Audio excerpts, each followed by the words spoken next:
प्रभु से पार बता देना, मेरी नैया कोई बचना,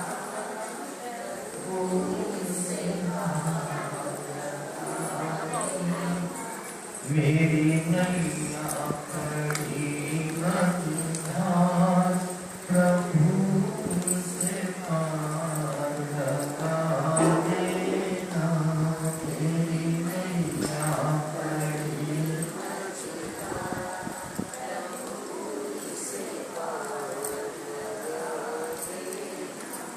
मेरी नैया कड़ी मत धार, प्रभु से पार लगा देना, मेरी नैया कड़ी मत धार,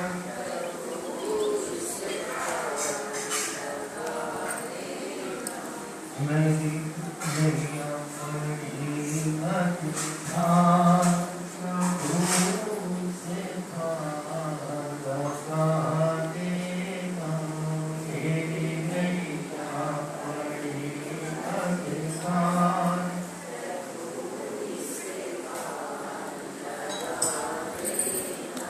तेरी माला जपूंगा दिन रात, प्रभु से पार लगा देना, तेरी माला जपूंगा दिन रात,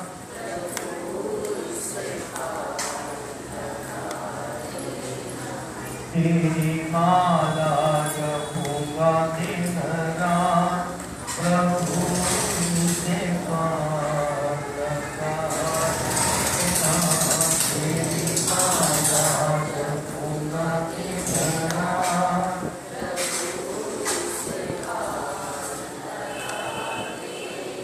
अब एक बात बताओ, सुबह हमारी दोपहर में एक बात होती है, दोपहर में हमारी 3 दिनों की मीटिंग होती है कि आगे आगे सावन का महीना आ रहा है, आप लोगों के मन में यदि कुछ इच्छा हो तो शाम के समय, क्योंकि संध्या बेला बहुत सुंदर होता है, और सारे दिन के अंदर कुछ हो या ना हो पर दोनों समय जब मिलते हैं तो थोड़ी सी देर का सत्संग हमको मिल जाए तो ये समझ के चलना कि जीवन का सारा श्रेय हमारा पूर्ण हो, क्योंकि ये जो संध्या बेला है, इस संध्या बेला में सभी को पता क्या होता है, संध्या बेला में तीन त्रिकाल संध्या हमारी होती है, त्रिकाल 3 बार की संध्या होती है हमारी, एक प्रातःकाल सुबह उठकर, दूसरी होती है दोपहर की 12 बजे, और तीसरी जो संध्या है वो हमारी होती है जो इस समय आप बैठ करके सत्संग को सुन रहे हैं। इन 3 त्रिकाल संध्या में ये ग्रंथ भी हमारा देखभाल करता है कि आप चाहे 2 संध्या भले ही ना करो, क्योंकि भागम भाग की जिंदगी है, अगर दो संध्या हमारे से नहीं हो रही है तो एक संध्या तो कम से कम करनी चाहिए, वो भी आपकी संध्या के टाइम शाम, जब दोनों समय हमारे मिल रहे, और ये दोनों समय के अंदर ही क्यों बताइए सबसे बड़ी संध्या क्यों बताइए, इसका एक कारण, भागवत सुनी थी सभी, भागवत में एक प्रसंग आया था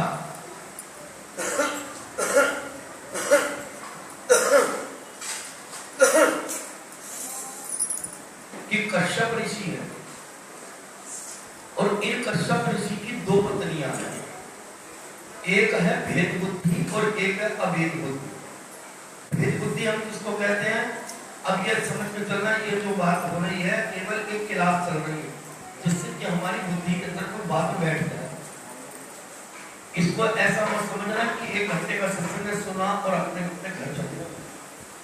मेरे मन के विचार यही है कि अगर हम 5 आदमी बैठे हैं, 10 भी बैठे हैं, अगर इन्हीं के अंदर से परिवार के अंदर सुख शांति आ जाए, परिवार हमारा बदल जाए, तो बताओ इससे बड़ा कोई तोहफा उसका क्या होगा क्या? 5 जन तुम पहले अलग अलग बैठते हो,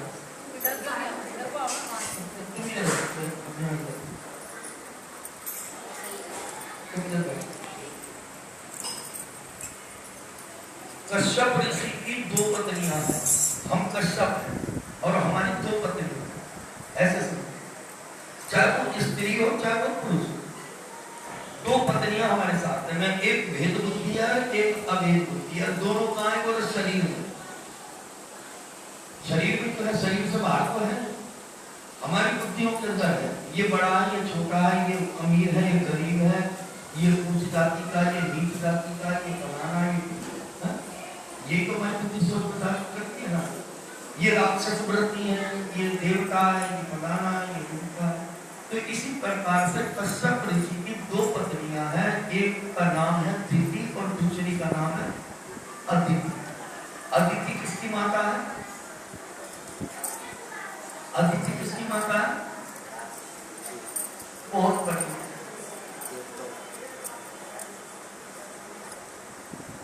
अदिति देवताओं की माता है और दिति है राक्षसों की माता। बाप एक है और माँ 2। आगे समझ, माँ 2 है, पर एक के यहाँ पर राक्षस पैदा हो रहा है, एक के यहाँ पर देवता पैदा हो रहा। बाप एक ही, और यही दिति माता जो है वो दिति क्या करती है? बोले जो जिद पे अपने अड़ जाए। देखो ये कथा हमारी है, घर की कथा है। जो जिद पर अड़ जाए, घर परिवार के अंदर होता है ना, बोले तो जिद मत कर, बोलते हैं ना, जो जिद करे, जो अपनी बात के ऊपर अटल रहे, चाहे वो गलत हो चाहे वो सही, वो दिति है, क्योंकि राक्षस बुद्धि है। और जिस समय हट करती है ना, हत्ती प्रकार की हट है और ये बड़ी खतरनाक है। सबसे पहली बाल हट और त्रिया हट और राज हट। ये हट मतलब एक जिद है कि मैं उसको करूं, चाहे उसका प्रमाण गलत हो चाहे वो सही, परिणाम चाहे कैसा भी निकले, पर मेरी एक अपनी जिद है। हर परिवार में चलती है, वो उसकी नहीं सुन रहा और वो उसकी नहीं सुन रहा, हो रहा है नहीं हो रहा। घर परिवार में झगड़ा किस बात का? जिद का ही तो है। वो खुद अपनी जिद पे अड़ा हुआ है, हम अपनी जिद पे अड़े हुए हैं, दोनों में कलह मच गया, होगा काम। जो जिद पे है कि मेरे को जो काम करना करना, मेरे को घूमना तो घूमना, मेरे को बाजार जाना तो जाना, वो किसी की मजबूरी नहीं देखता, वो किसी की मजबूरी नहीं देखता। कोई समय है कोई समय नहीं है। और दिति अपने हट के आगे कश्यप ऋषि को झुका देती, त्रिया हट है, और एक त्रिया हट की दशरथ जी जो किसके चक्कर में आए? केवल एक रूप लावण्य के ऊपर मोहित हो गए, क्योंकि सुंदर थी और उस सुंदरता के अंदर वो ऐसे फंसे कि उनको ये नहीं पता कि आगे आने वाला प्रमाण इसका क्या हो। कथा सुनी ये सब। तो दीदी ये कहती है कि मेरे को संतान चाहिए, और यही समय का जिस समय तुम सत्संग करते, यही समय उन्होंने कहा कि जरा सा थोड़ा सा रुकना, समय आने के पर वो किसी को मिलेगा। पर वो उसकी जिद थी, और जिद में क्या हुआ? संध्या वेला में गर्भाधान हुआ। ये कथा आपने सुनी भी है, आपने सुनी है ना? सुनी?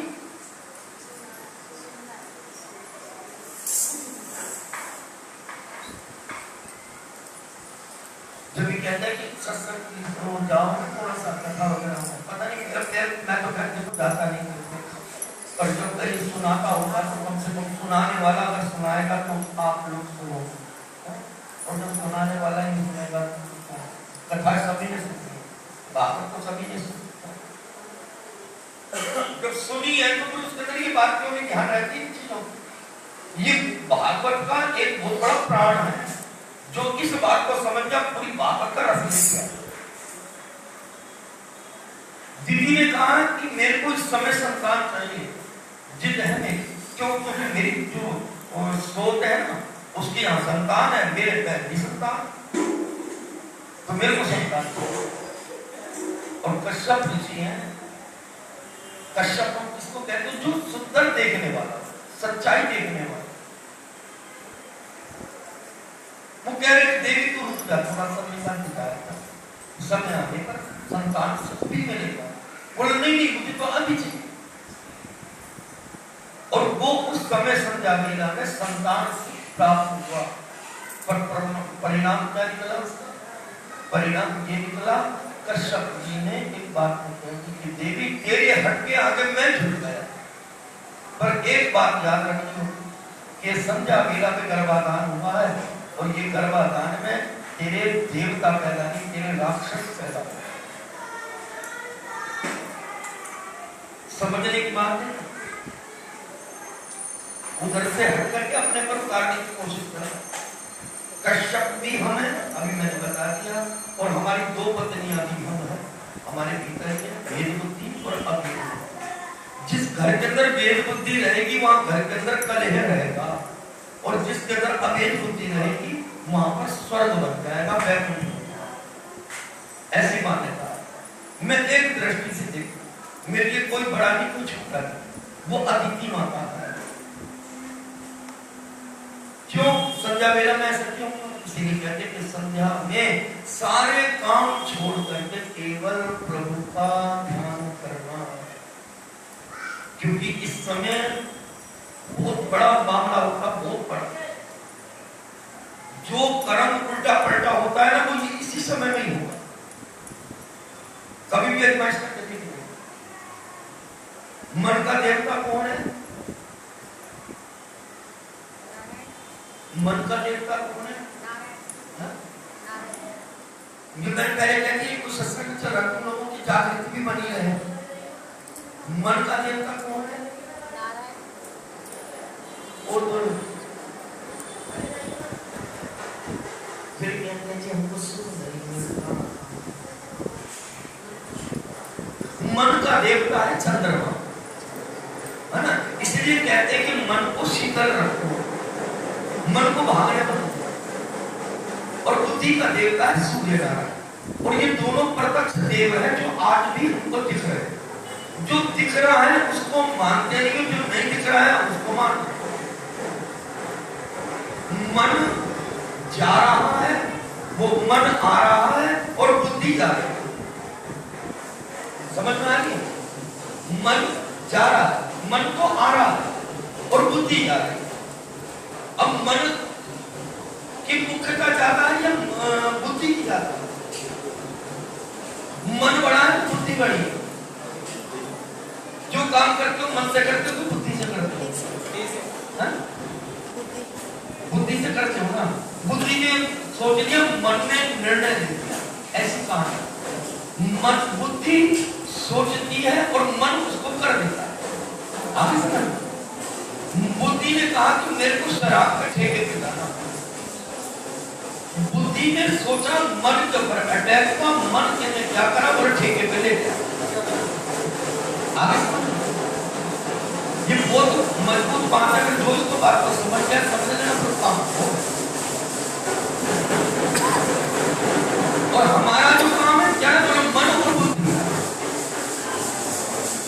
हमने मन के अंदर और बुद्धि में भगवान को रखा है, और मन और बुद्धि के ऊपर भगवान नहीं रहता। ये कब बदल जाए?